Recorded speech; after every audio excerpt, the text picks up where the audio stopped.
Hello बच्चों, मैं मुकुल अग्रवाल आज आपके लिए मैथ्स सेकंड का एक टॉपिक लेके आया हूँ जो वेरी वेरी इंपॉर्टेंट है बच्चों आप लोगों के लिए।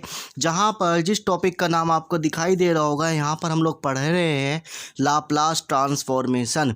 तो बच्चों सबसे पहले इसकी डेफिनेशन यहाँ पर लिखी हुई है कि लाप्लास ट्रांसफॉर्मेशन क्या होता है।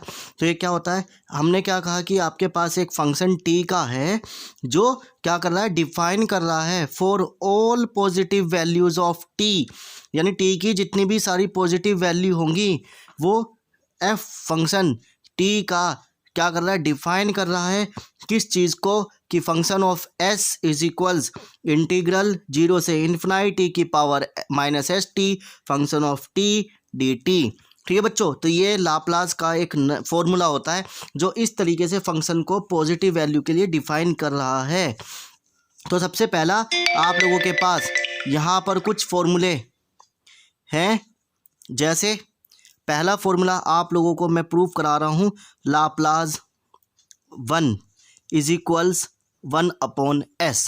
ठीक है बच्चों, लाप्लास 1 इज इक्वल्स 1/s, ये आपको बच्चों यहाँ पर प्रूव करना है। तो बच्चों इसके लिए हम लोग क्या लिखेंगे कि आपके पास लाप्लास 1 जो है वो 0 से इन्फिनाइट है ई की पावर माइनस एस टी, और फंक्शन टी का वैल्यू यानी टी क्या है आपके पास 1 है और डी टी। ठीक है बच्चों, इस तरीके से मैंने यहाँ पर लिख दिया।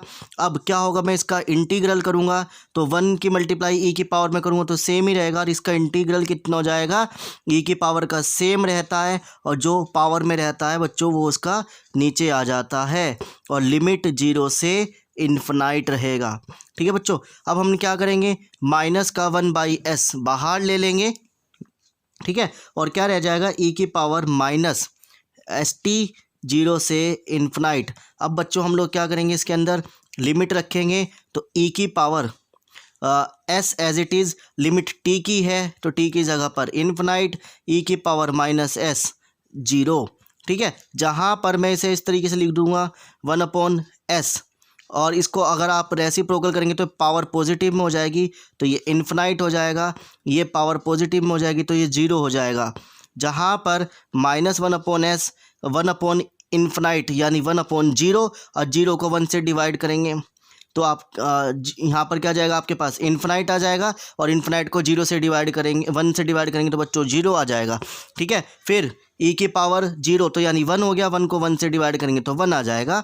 जहाँ पर हम इसकी मल्टीप्लाई करेंगे तो आपके पास 1/s आ गया। ठीक है, 1/s। तो पहला फॉर्मूला आपके पास क्या है, लाप्लास अगर 1 होता है तो उसका फॉर्मूला होता है 1/s होता है। ठीक है बच्चों, चलिए अब हम लोग दूसरे फॉर्मूले की बात कर रहे हैं, Laplace t is equals 1/s²। ठीक है, इस बार फंक्शन t है तो बच्चों इसके लिए फॉर्मूला लिखेंगे, लाप्लास t 0 से इन्फिनाइट ई की पावर एस टी, और जो फंक्शन है t का उसकी जगह पर आप क्या लिखेंगे, t लिखेंगे, क्योंकि इस बार आपके पास क्या है, पहले से ही t गिवन है। जैसे यहाँ पर 1 था तो हमने 1 लिखा था, इस बार आपके पास t है तो t लिख दिया और dt। ठीक है, अब इसका हम लोग आईलेट लगाएंगे, आई लेट। ठीक है, तो यानी इन्वर्स लॉग एलजेब्रा ट्रिग्नोमेट्री और एक्सपोनेंट। तो आपके पास एलजेब्रा पहले आ जाएगा और ई की power minus s t as it is रह जाएगा, फिर माइनस इंटीग्रल डी के अनुसार टी का डिफरेंशियल, फिर ई की power minus s T D T, और फिर पूरे का डिफरेंशियल। ठीक है बच्चों, ये चीज़ फिर t एज इट इज़ इसका डिफरेंशियल इसका इंटीग्रल करेंगे तो क्या हो जाएगा, minus s T upon minus बाहर आ जाएगा। ठीक है, ये चीज़ फिर माइनस इसका डिफरेंशियल करेंगे तो 1 हो जाएगा, इसका करेंगे आप 2 बार तो e की पावर ये तो सेम ही रहेगा, और नीचे क्या आ जाएगा आप लोगों के पास स्क्वायर आ जाएगा। ठीक है, आप इसका 2 बार डिफरेंशियल करेंगे तो आपके पास क्या हो जाएगा, s², और यहाँ पर क्या हो जाएगा 0 से इन्फिनाइट। अब बच्चों हम लोग क्या करेंगे, इन्फिनाइट रखेंगे सारी जगह t और minus S infinite minus S, फिर E S minus infinite upon s², फिर माइनस अब हम लोग 0 रखेंगे तो ये तो पूरा ही 0 हो जाएगा, माइनस ई की पावर -0 अपॉन s²।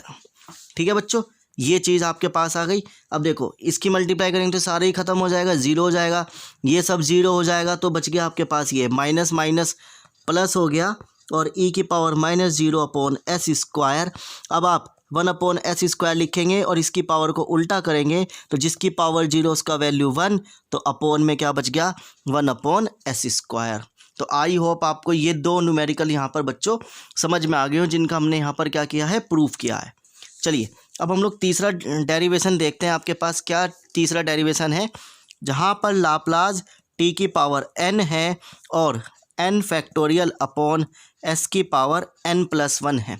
ये फॉर्मूला है और इसी को आपको क्या करना है, प्रूव करना है। बच्चों ये दो नंबर में आप लोगों के पास AKT में कई बार पूछे गए हैं।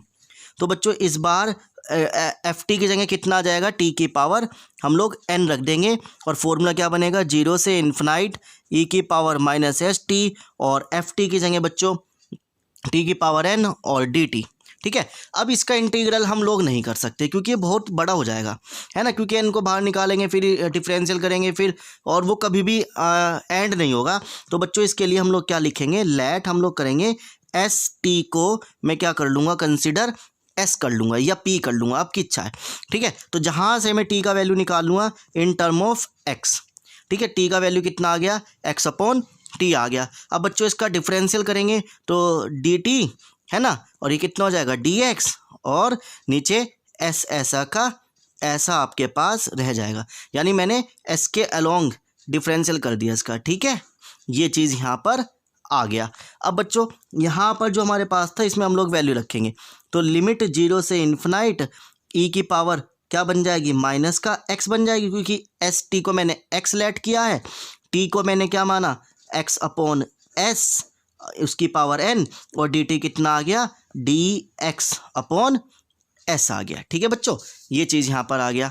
अब जिसमें 0 से infinite as it is e की पावर x की पावर n और नीचे s की पावर n+1, क्योंकि बेस सेम पावर जुड़ जाएंगी, ये इस तरीके से यहाँ पर बच गया। ठीक है बच्चों, तो ये चीज़ यहाँ पर हम लोगों की बच गई। अब इसको आगे कैसे सॉल्व करेंगे वो देखते हैं। तो मैं क्या करूँ, 1 अपॉन s की पावर n+ बाहर ले लेता हूँ, ये पूरा मैंने बाहर ले ली क्योंकि कांस्टेंट टर्म है, और क्या रह गया 0 से इन्फिनाइट e की पावर -x और x की पावर n और ds।